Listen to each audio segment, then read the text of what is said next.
দোয়া কবুলের জন্য মুমিন আল্লাহর দরবারে শরণাপন্ন, বিপদ আপদ ক্ষমা ও কিছু চাওয়া এবং ভাগ্য পরিবর্তনের আশায় মুমিনগণ দুই হাত তুলে ধরেন পালনকর্তার দরবারে। আল্লাহ অত্যাধিক লজ্জাশীল, দয়াময় ও পরম করুণাময়। যখন কোনো বান্দা তার নিকট দুই হাত তুলে প্রার্থনা করেন, তখন তিনি তাকে শূন্য হাতে ফিরিয়ে দিতে লজ্জাবোধ করেন। পবিত্র কুরআনে আল্লাহ বলেন, তোমরা আমাকে ডাকো, আমি তোমাদের ডাকে সাড়া দেব। দোয়া কবুল হওয়ার আনন্দময় আলাদা। চোখের পানি ফেলে তওবা, তাসবিহ ও দরুদ শরীফ পাঠের মাধ্যমে মূল্যবান সময় দোয়া করলে মহান আল্লাহ কবুল করে নেবেন। এজন্য চাই দোয়া কবুলের সময়কে কাজে লাগানো। দোয়া কবুলের মূল্যবান সময়ের মধ্যে অন্যতম একটি সময় হলো ফরজ নামাজের পর ও রাতের শেষ অংশে। তখন দোয়া করলে মহান আল্লাহ বান্দার দোয়া কবুল করেন, যা আমরা মিশকাত শরীফের মাধ্যমে জানতে পারি।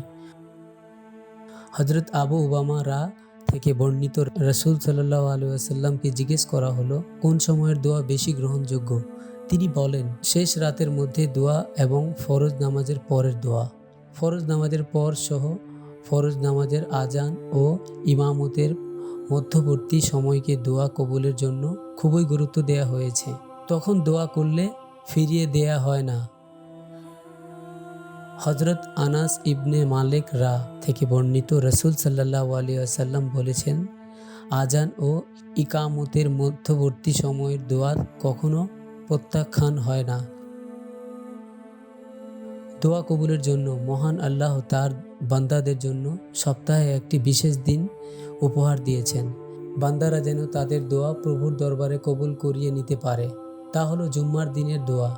সহিহ বুখারী শরীফের গ্রন্থে পাওয়া যায়, হজরত আবু হুরায়রা রা থেকে বর্ণিত, রাসূল সাল্লাল্লাহু আলাইহি ওয়াসাল্লাম জুম্মার দিন সম্পর্কে আলোচনায় বললেন, এই দিনে এমন একটি মুহূর্ত রয়েছে, যে কোনো মুসলিম বান্দা যদি এই সময় নামাজে দাঁড়িয়ে আল্লাহর কাছে কিছু প্রার্থনা করেন, তবে তিনি তাকে তা অবশ্যই দিয়ে থাকেন। তিনি হাত দিয়ে ইঙ্গিত করে বুঝিয়ে দিলেন যে সে মুহূর্তটি খুবই সংক্ষিপ্ত। সুনানে আবু দাউদ শরীফের বর্ণনায় রয়েছে, আসর হতে মাগরিব পর্যন্ত। আবার সহিহ মুসলিম শরীফের বর্ণনায় পাওয়া যায়, জুম্মার দিন দোয়া কবুলের চূড়ান্ত সময়, ইমামের মিম্বরে বসা হতে নামাজ শেষ হওয়া পর্যন্ত। এছাড়া শবে কদর, শবে বরাত, আরাফাত মাঠ, সিজদায় লুটিয়ে মুসাফির ও রোজা পালনরত অবস্থায় দোয়া কবুল হয়। অবশ্যই দোয়া কবুলের ক্ষেত্রে তাড়াহুড়া কিংবা দোয়া কবুল হচ্ছে না এমনটি মনে করা উচিত নয়। দোয়ার সময় স্মরণ রাখতে হবে, আল্লাহ আমার কথা শুনছেন, তিনি আমার দোয়া কবুল করবেন ইনশাআল্লাহ। হজরত আবু হুরায়রা রা বর্ণনা করেন, রাসূল সাল্লাল্লাহু আলাইহি ওয়াসাল্লাম বলেছেন, বান্দার দোয়া সব সময় গ্রহণ করা হয়, যদি না সে দোয়া কোনো অন্যায় কাজ অথবা আত্মীয়তার সম্পর্কে ছেদ করার কথা না থাকে।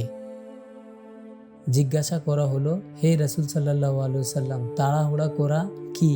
উত্তরে বললেন, সে বলতে থাকে, আমি তো দোয়া করেছি, কিন্তু আমি দেখতে পেলাম না যে তিনি আমার দোয়া কবুল করেছেন। তখন সে ক্লান্ত হয়ে পড়ে আর দোয়া করা থেকে নিজেকে বিরত রাখে।